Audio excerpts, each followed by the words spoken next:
त्रेतायुगातलं एक चरित्र आहे सुभाषबुवा. एक फार सात्विक स्त्री होऊन गेली त्रेतायुगात. त्या स्त्रीचं नाव होतं शबरी. रामायणातून शबरी नाव जर बाजूला काढलं तर 30-35% रामायण झिरो होते. इतका मोठा अधिकार शबरीचा आहे. ती शबरी वनात असताना तिला एका साधूची सेवा घडली. त्या साधूचं नाव होतं मतंग नावाचे साधू. बऱ्याच लोकांना कवडीच्या आकली नसतात पण महाराजाच्या इचकीत बसतात. अरे तू काम करून पप्याच्या माईला जगेव, तू कशाला महाराजाची धुणे धुतू? हा, काही गरज आहे का? तू जगेवून पप्याच्या माईला जगेव, तिला सक्रातीला साडी आण. हा, पुढेची उकरी लाभ नाही, पुढेची उकरी लाभ नाही, पुढेची उकरी लाभ नाही, पुढेची उकरी लाभ नाही. झाली कोंबड्याची परी, पुढेची उकरी लाभ नाही, पुढेची उकरी लाभ नाही. तुका म्हणे झाली कोंबड्याची परी, पुढेची उकरी लाभ नाही, पुढेची उकरी लाभ नाही. काही म्हणते तुका म्हणे झाली कोंबड्याची परी, पुढेची उकरी लाभ नाही. कोंबड उकंडा आळ्या खाण्यासाठी उकरीत आहे, पण ते येडगळ इतक्या जोरात उकरीत आहे आळ्या माग जात्यात आणि कावळा खातून उगत ना खडगा गेले ना अन्न त्याचे नख खुडून त्या कोंबड्याला एक काळी नाही गौसली. अशा काही कोंबड्याच्या अवलादी दुसऱ्याच उचकीत्यात. विढाला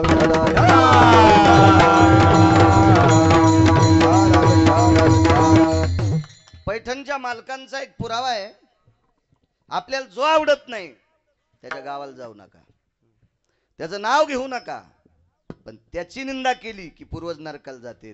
फक्त म्हणून उपहासिती त्याचे पूर्वज नरका जाती, त्याचे पूर्वज नरका जाती, त्याचे पूर्वज नरका जाती. फक्त म्हणून उपहासिती त्याचे पूर्वज नरका जाती, त्याचे पूर्वज नरका जाती.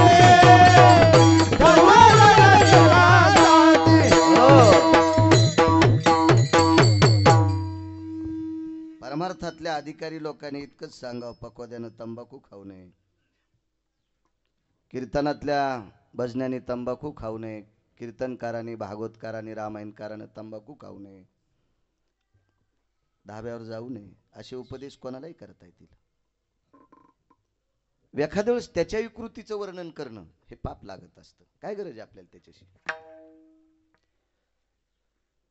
शबरी एवढी सात्विक सदाचारी पुण्यशील स्त्री, जन्माला आली लावरं चित्र ससे धरणाऱ्याच्या कुळात. एखाद्या जातीची जहागिरी नाही, एखाद्या पंथाची जहागिरी नाही सुभाषबुवा, एखाद्या वर्णाची जहागिरी नाही. असं जर झालं असतं, असं सांगा बरं दादासाहेब, एखादी जात आहे का त्या जातीत लोक दारू पित नाहीत? बरे वगवसली का अशी एखादी जात तुम्हाला आतापर्यंत? अशी एकही जात नाही त्या जातीत हरामखोर लोक नाहीत, आणि अशी एकही जात नाही की त्या जातीत चांगले माणसं नाहीत. प्रत्येक जातीत चांगली माणसं आहेत. कृष्णाजी माऊली जायखेडकर म्हणून होऊन गेले खानदेशमध्ये. 400-450 पारधी समाजाची माणसं माळकरी केली. काय ताकद होत्या महात्म्याची. आणि कसे वारकरी केले, मला 2-4 जिल्ह्यात त्याने केलेल्या 10 वारकऱ्यासारखा वारकरी अजून सापडलेला नाही.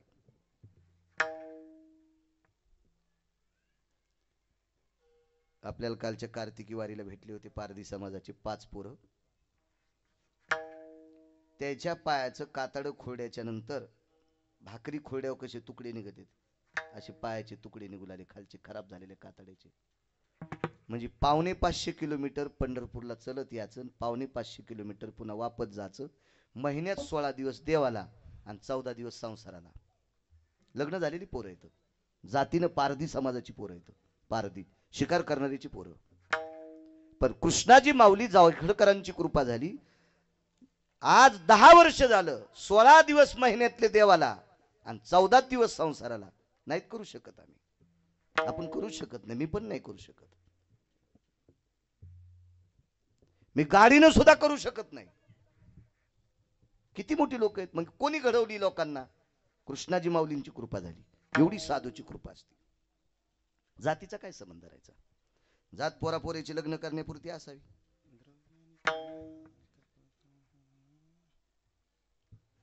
तुम्ही आता हे पाथरी परिसरातलीच लोक आहेत ना सगळे दादासाहेब. उपासाला फळं कुठून आणता तुम्ही? पाथरीतून. आणि कोणी किती फळं?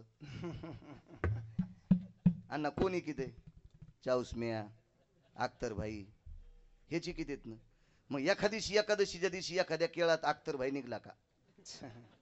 चाऊसमिया निघला का? यावराला काय करायचं जातीचा संबंध?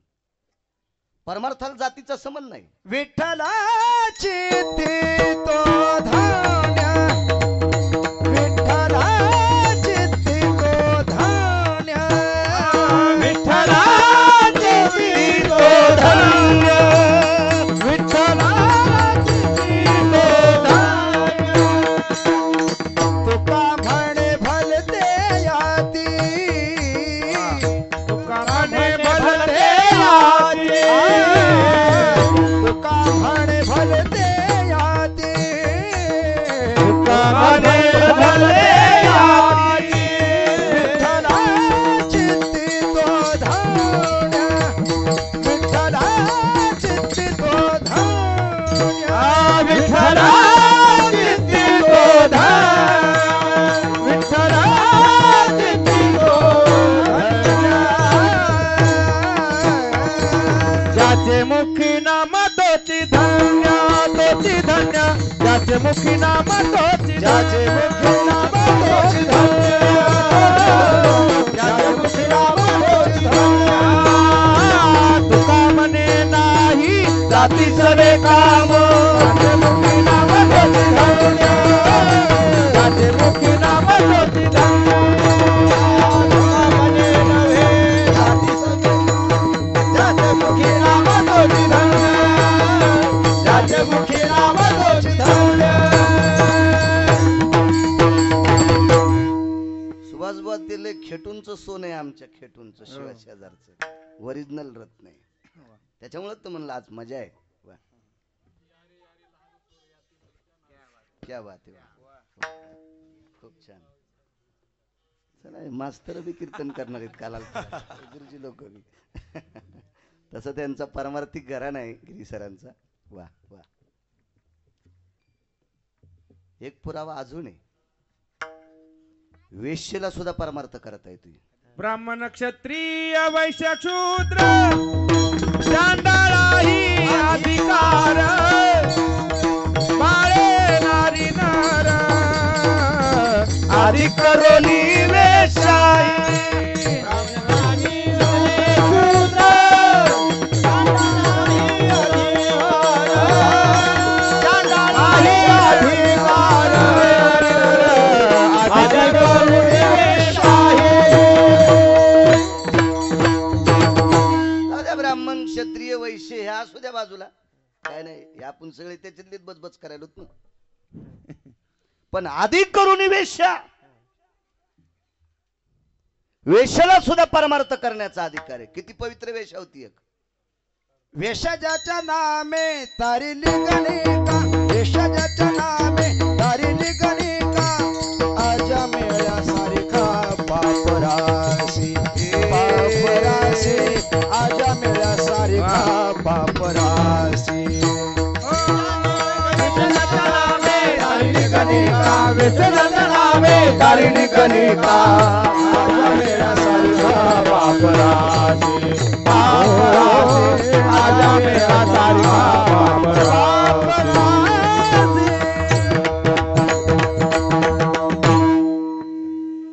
कानोपात्र वेश्येची कन्या होती, पण वेश्या नव्हती.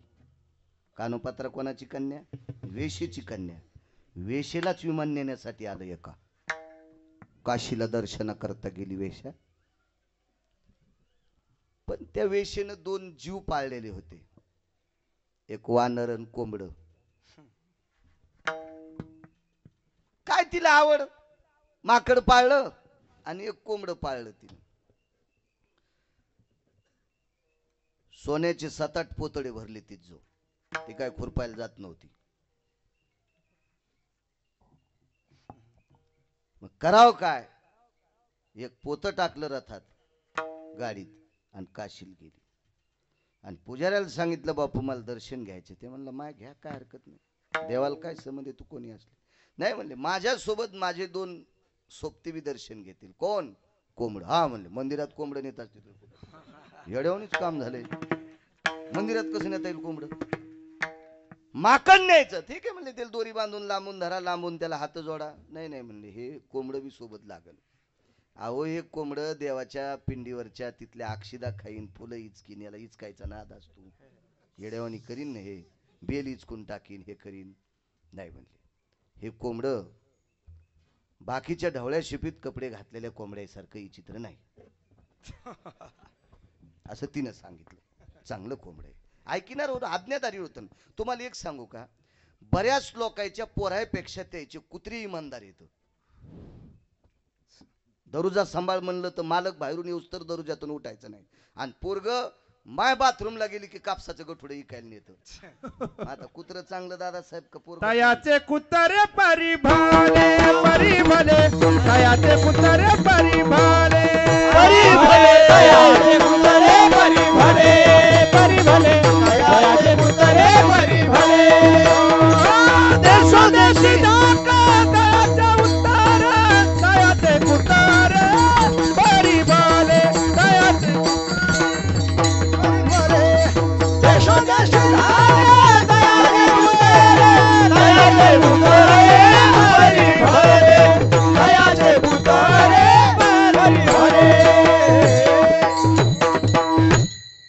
कुत्रे काय काय इमानदार. रयतेच्या राजाकडे असणारं वाघ्या नावाचं कुत्र किती इमानदार होतं. मालक गेल्याबरोबर उडी टाकली. कसं म्हणावं त्या कुत्र्याला साधं.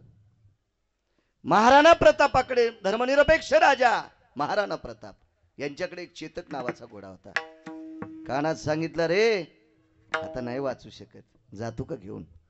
पाठीवर आडवं पडले आणि घोड्याने विचार केला, जीव गेला तरी हरकत नाही, पण मालकाला ठिकाणावर नेऊन घालायचं. आणि माल खाली बसलं, घोडं खाली उतरले आणि घोडं छाती फुटून मरून गेलं. इतकी मुखी जीव चांगली होती, कसं वाईट म्हणता. परमार्थ करण्यासाठी प्रत्येकाला अधिकार. मंत्राक्षदा कानावर अंगावर पडल्याबरोबर वानराला मोक्ष. आणि कोंबड कोपऱ्यात उभं केलं, देवाजवळ येऊ दिलं नाही, पण उडालेल्या 2 अक्षदा खाल्ल्याबरोबर तया लागी विमान पाठविले. मग कोंबडी पण आली की नाही परमार्थात. पण ते तसं होतं ना, होतं ना. ही बाई रात्रीच्या वेळेला पहाटेच्या प्रहारी आलेला नराधम परत जाग गेल्याच्या नंतर स्नान आटपायची. आणि स्नान आटपल्याच्या नंतर भगवान शिवजीचं भजन करत होती. तर त्या भजनामध्ये ते वानर वाजवायचं आणि कोंबड नाचायचं. ते उखंड्यावर नाचणारं कोंबड नव्हतं ना, ते भजनात नाचणार होतं. मग मला सांगा, भजनात नाचणाऱ्या कोंबड्याला जर अधिकार परमार्थातला आहे तर जातीचा काय संबंध इथं. विठाला विठाला पण अशा झिपऱ्या वाढलेले मोठमोठाले त्या भागातले महाराज होते, त्याच्या जटा धरायला 200 शिष्य मस्तळलेले. ते म्हणले, ही लावरं चित्र सशे धरणाराची पोरगी आहे, हिला परमार्थात प्रवेश कस काय. त्याचं बाराला आता ते चलती असल्यामुळे कोणी त्याच्या विरोधात बोलत नव्हतं. पण पंढरपुरातल्या मालकाची तिच्यावर कृपा, प्रभू रामचंद्रांची कृपा. हे अशी सगळे मोठमोठाले ज्या वेळेला यज्ञाला बसले, यज्ञाचा मंडप दिला आणि यज्ञ सुरू व्हायचा त्या दिवशी पाणी खराब झालं. बाजूला जे सरोवर होतं ना, ते सरोवर खराब झालं. काय करावं. मग ते म्हणले, आता यज्ञ एका कामासाठी करायचा होता, ते काम सोडून द्या, सरोवरातलं पाणी शुद्ध करण्यासाठीच यज्ञ करू. सरोवरातलं पाणी शुद्ध करण्यासाठी यज्ञ करू. नाही शुद्ध झालं. एक महात्मा आला, साधा महात्मा होता. महत्व हरवी चातुर्य लपवी, पिशे पण मिरवी आवडून. साध्या लोकांना साधं म्हणायचं नाही. बऱ्याच लोकांना वाटते महाराजाकडे लय पैसे आहेत म्हणते, लय विद्वाने. पैसे तमाशावाल्याकडे कुठं कमी येत, कुठं कमी येत. राजू हो, ज्यांना तुम्ही मानत नाहीत, काही लोक त्यांची चेष्टा करत असतील, अशी सुद्धा भंगिरे असतील, अशा एका तृतीयपंथी माणसाचा बंगला 6.5 कोटीचा पाहिला मी. 6.5 कोटी रुपयाचा बंगला. त्याने त्याच्या विद्वत्तेवर तुम्हा आम्हाला टाळ्या वाजून कमवलेली पैसे. काय श्रीमंती काय कोणाच्या बापाच्या घरची जहागिरी थोडी असती. काय विषय नाही. लोकनाट्यवाल्याला 10-10, 15-15 लक्झऱ्या. मी अजूनही आपल्या भागात इतकं मोठं जनरेटर पाहिलं नाही. त्यांना जनरेटर स्वतःच असते. ही तुमची लाईन घेत नाही, ही चोट्टी लाईन असते. त्याचं गाणं रंगात येऊन येणं जावा, खालच्याने लगेच दगड हाणाव, त्याच्यामुळे ते ही लाईन घेत नाहीत. म्हणजे मला इतकं माहिती आहे, म्हणजे मी काही तमाशे पाहिले नाही, फक्त तमाशे पाहणार कसे वाजले हे मात्र लक्षात घेतले. काही काही ना 150-150 एकर, काही काही ना 150-150 एकर फुकल्यानं असे फुकलेले मी पाहिले. विठाला विठाला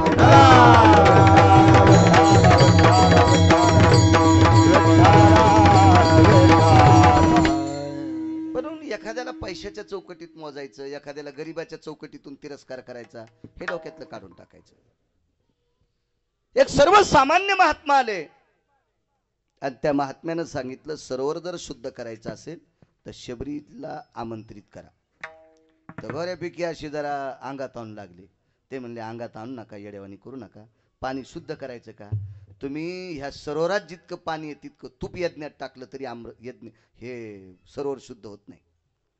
तुम्हाला पर्यायी शबरी आणावं लागते. आता शबरीने विचार केला, आपल्यावर कडी कमान लोक इथे आपल्याला मारतील, त्याच्याकरता ती जंगलात जाऊन बसली. पण त्या साधूनच सांगितलं, शबरी इथून चालताना मी पाहिली, ह्या रस्त्यानं गेली आणि ह्या रस्त्यात गेली त्या अर्थी तिचे पावलं या रस्त्यानं उमटलेले. इथं जिथं शबरीचा पाऊल उमटलाय ती जागा राम राम म्हणत होती. हो, तुकोबाराय डोंगरावर गेल्याच्या नंतर जिजाबाईनं ओळखायचं आपले मालक 3 डोंगरापैकी कोण्या डोंगरावर गेलेत. खाली पडलेल्या पावलाला कान लावल्याबरोबर पावलातून विठ्ठल आवाज आला की जिजाबाईनं समजायचं मालक या डोंगरावर गेलेत. ताकद होती व काही लोकांची, भक्तीचं सूत्र होतं या लोकांचं. एवढा मोठा जगाचा बाप पोष केलेला होता.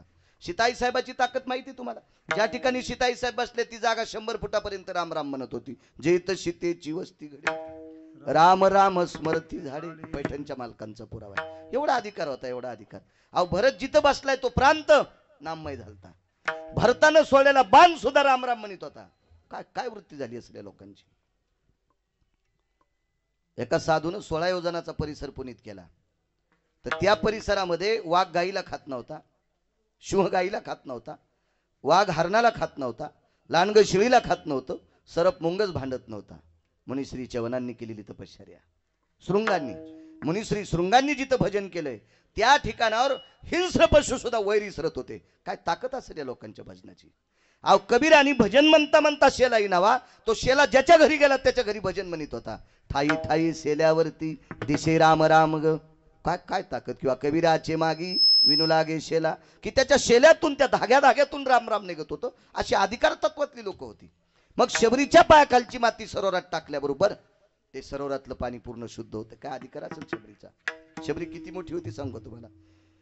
शबरीचं वात्सल्य देवावरचं जर प्रेम पाहिलं तर कौशल्याचं प्रेम कमी होतं. कौशल्याच्या विरोधात बोलायला काय गिरगावकराची टप्पर आहे. कारण कौशल्य कोणाची आई आहे?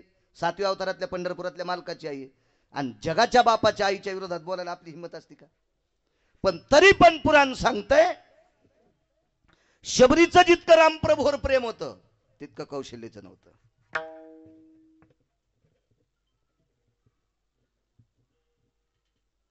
द्वापार युगामध्ये यशोदेचं जितकं कृष्ण, शबरीचं जितकं रामावर प्रेम होतं तितकं यशोदेचं नव्हतं. कृष्णाची आई कोण? देवकी. शबरीचं जितकं प्रेम पंढरपुरातल्या मालकावर होतं तितकं देवकीचं नव्हतं. पुरावा ऐका, मग बघू शरीराची वेळ. ज्या वेळेला पाण्यात चेंडू बुडाला, फेकलाच होता यानं मुद्दाम कालिया मारण्यासाठी मालकानं, आणि चेंडू आणण्याच्या निमित्तानं जगाचा मालक यमुनेच्या डोहात बुडाला.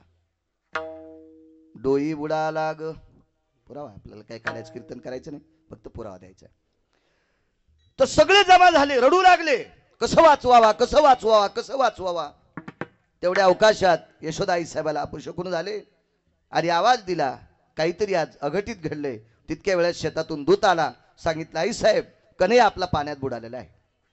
भगवान कृष्ण पाण्यात बुडालेला आहे. आणि मग सगळी जण धाव घेतली त्या यमुनेच्या डोहाकडे. इतकी धाव घेतली इतकी धाव घेतली इतकी धाव घेतली की यशोदा आई साहेब सोडा सोडा म्हणत होत्या.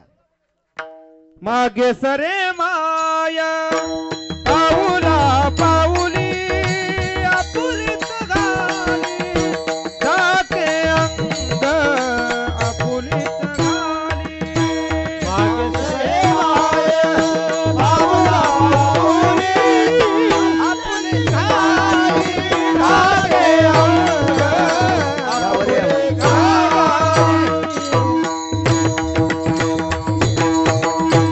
या पंजाबरावर या जागा आहे यावर या. मागे सरे माय पाऊला पाऊली. महाराज भगवान कृष्ण परमात्म्यासाठी सुबाजुबा शोक करणारी यशोदा आपलं जीव राखून पाठीमाग सरत होती. अंगरा कोणी आमाय खेद करी अंगरा कोणी आमाय खेद करी अंगरा कोणी आमाय खेद करी अंगरा कोणी आमाय खेद करी. अंतर हे हरी दानवले अंतर हे हरी दानवले अंतर हे हरी दानवले. अंग राखून या माय खेद करी अंतरी हे हरी जाणवले. भगवंताच्या लक्षात आलं यशोदा आई साहेबाचं आपल्यावर प्रेम आहे. बर यशोदा काही सामान्य नाही. जनाबाईनं वर्णन केलंय, धन्य यशोदा ती माय दाशी जनी वंदे पाय. साध्वी जनाबाई म्हणतात की धन्य जन्म जरी कृष्णाला दिला नसेल तरी आईचा दर्जा मात्र यशोदेकडे आहे. मग जिथं जनाबाई धन्यता देतात तरी पण यशोदेनं पाठीमाग पाय ओढले. त्या डोहात यशोदा आई साहेबांनी उडी टाकली नाही. चला त्याच्या थोडस मागे या. रात्रीच्या समयाला भगवान कृष्ण परमात्म्याचा जन्म झाला. सुपात भगवंताला ठेवलं. उचलीला कमळापती आपल्याला ज्ञात आहे. काल्याच्या कीर्तनात भागवतात आपण बऱ्यापैकी ऐकलं असेल. ज्या वेळेला वसुदेवाच्या डोक्यावर कृष्ण आहे त्यावेळेला बऱ्यापैकी शोक केला पण प्राण नाही सोडला. 6 मारलेत तरी प्राण नाही सुटला. आता हा नेऊन लपवायचा आहे तरी प्राण नाही सुटला.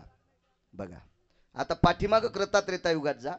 ज्या वेळेला आपला स्वतःचा मुलगा 14 वर्षाकरता वनवासात बिना चप्पलचा जात आहे त्यावेळेला देवकी आई साहेबांनी कौशल्या आई साहेबांनी इतका शोक केला म्हणे दगडाच्या भिंती पाजरत होत्या. असं रामायण सांगते. झाडाच्या पानाच्या देठातून पाणी पडायचं, बुंथे रडायचे, गायी रडायच्या, पशुपक्षी रडायचे. प्रभू रामचंद्र वनाला जात असताना अयोध्येतली एक न एक व्यक्ती रडू लागली. कौशल्या आई साहेब किती रडत असतील, खूप रडल्या पण प्राण नाही सोडला. प्राण नाही सोडला. ऐका शबरीचा अधिकार किती मोठा होता. ज्या वेळेला मतंग नावाच्या साधूची सेवा केली इथपर्यंत आलतो आपण मगाशी आणि या सेवेच्या पुण्याईनं आशीर्वाद प्राप्त झाला. शबरी तुला एक न एक दिवस पंढरपुरातला मालक भेटन. साधूचा आशीर्वाद येतो. आणि शबरी सारखं चिंतन करत होती. त्या दिवशी जगाचे मालक तिच्या आश्रमावर आले. शबरीची लहानशी कुटिया होती. त्या कुटियामध्ये शबरीने एक स्फटिकाची शिळा ठेवली होती. रात्र रात्र शबरी राम म्हणू म्हणू म्हणू म्हणू म्हणू म्हणू हातानं त्या शिळेला अशी चोळायची. दगडान नाही, नुसत्या हातानं. शबरीच्या हाताला सालटी राहिली नव्हते. सारखी अशी त्याला हे करायची. ती त्वचा इतकी गुळगुळीत झालती, काचेला लाजविली इतकी गुळगुळीत. कारण तिने विचार केला ज्या दिवशी माझा जगाचा बाप मला भेटायला येईल त्या दिवशी या गुळगुळीत स्फटिकाच्या शिळेवर मी त्याला बसवील. आणि भगवान तिथे बसले.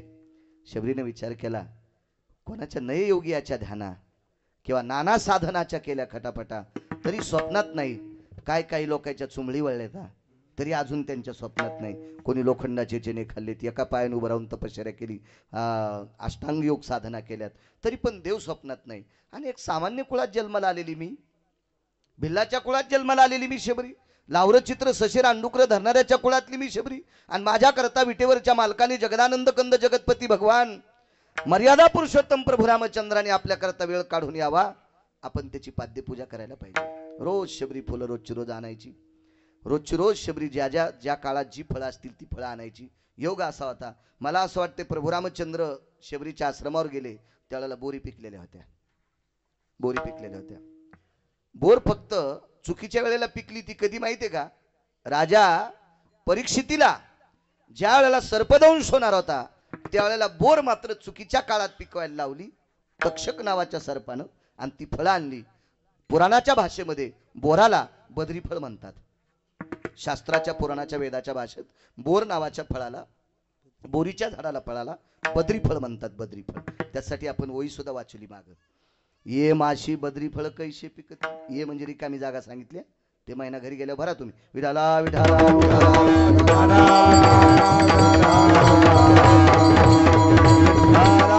मग या कालामध्ये हे बद्री फळ कसं फुटेल त्यावेळेला पत्री एरवी नाही. मला वाटतं दिवाळीचे दिवे पाहिले असं म्हणायचे माझ्या लहानपणी. दिवाळीचे दिवे पाहिले की बोरी तिथून पुढे पिकायला सुरुवात होत असतात. आणि मग ती बोरं शबरीने असे आणायचे. पण बोरं गोड आहेत का कसे पाहण्यासाठी दातानं टोकरायची. बोराचं जे गोड असेल ते बोर द्रोणात ठेवायचं. असं वरून तर कळणार नव्हतं. भगवान प्रभू रामचंद्र ज्या वेळेला आले त्यावेळेला शिळीवर बसले. एकीकडे लक्ष्मणजीला ठेवलं आणि शबरीनं सांगितलं थकून आलात, पाय तर बाहेर धुतलेलेच होते, आता तुम्ही फलार करा. आणि दोघायला 2 द्रोण दिले. प्रभू रामचंद्राने 1 द्रोण फस्त केला, खाऊन टाकला. पण लक्ष्मण काहीतरी निमित्तानं पर्णकुटीच्या बाहेर आले आणि त्यांनी विचार केला आमच्या दादाला कळतच नाही काही. ह्या बाईनं दातानं टोकरलेली फळं आमचे दादा खाते, दादाला काही डोकं आहे की नाही असं नसतील म्हणले. ते कसं कळत नसावं आमच्या दादाला. कोण शबरी, हिनं दात घासले असतील का, हिला पेस्ट होतं का, ब्रश होता का, काय होतं हिला. बघा ही जंगलात राहती आणि हिनं दातानं, शिवाय भिल्लाची पोरगी लावर चित्र सज्ज धरणाऱ्याच्या कुळातली आणि हिचे दात लागलेले बोर, प्रत्येक बोराला असा टवका लागलेला दाताचा. आणि दादानं खाल्ली. लक्ष्मणजीने विचार केला दादानं काही खाऊ द्याकडे पण आपण नाही खायचं. द्रोण भिरकावला दादासाहेब. तो एका पर्वतावर पडला. त्या पर्वताला त्यावेळेस पासून नाव पडलं द्रोणागिरी. त्याचं नाव वेगळं आहे बरं का, वेगळं नाव आहे. शोधा घरी गेल्यावर शोधा, देव तुमचं चांगलं करेल. या भारत देशातला पर्वत येतो. विठाला विठाला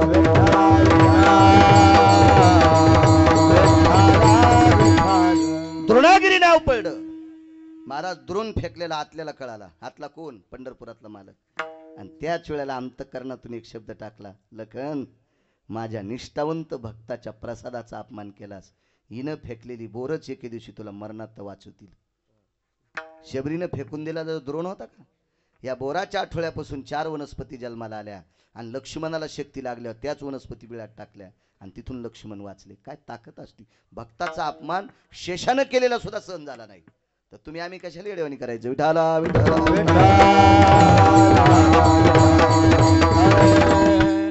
आणि मग ही फलार वगैरे सगळं झाला. भगवान म्हणले मी आता निघतो. शबरीनं सांगितलं देवा आलात, माझ्या पर्णकुटियाचं स्वर्ग झालं, त्याबद्दल काही दुमत नाही देवा. पण एक विचारू का, तुम्ही या पर्णकुटीत आहेत म्हणून या पर्णकुटीचं स्वर्ग आहे आणि तुम्ही पर्णकुटीच्या बाहेर गेलात की पर्णकुटी मसनवाट आहे. मग शबरीनं गजानन बुवा असा निर्णय केला, स्वर्गात मरण्यापेक्षा मसनवाट्यात कशाला मरायचं. देव ज्या पर्णकुटीत आहे त्या पर्णकुटीत प्राण सोडला की आपण वैकुंठात गेलो तर असं लक्षात घ्यायचं. आपण वैकुंठात गेलो तर असं लक्षात घ्यायचं. आणि हा जगाचा बाप ह्या झोपड्यातून बाजूला सरकला की आपण मसनवाट्यात समजायचं. मग भगवंताला सांगितलं मला तुमची एकदा पाद्यपूजा करू द्या. आणि भगवंताच्या पायावर पाणी कोणतं टाकावं. तिच्याकडे 2-3 मडके भरलेले होते.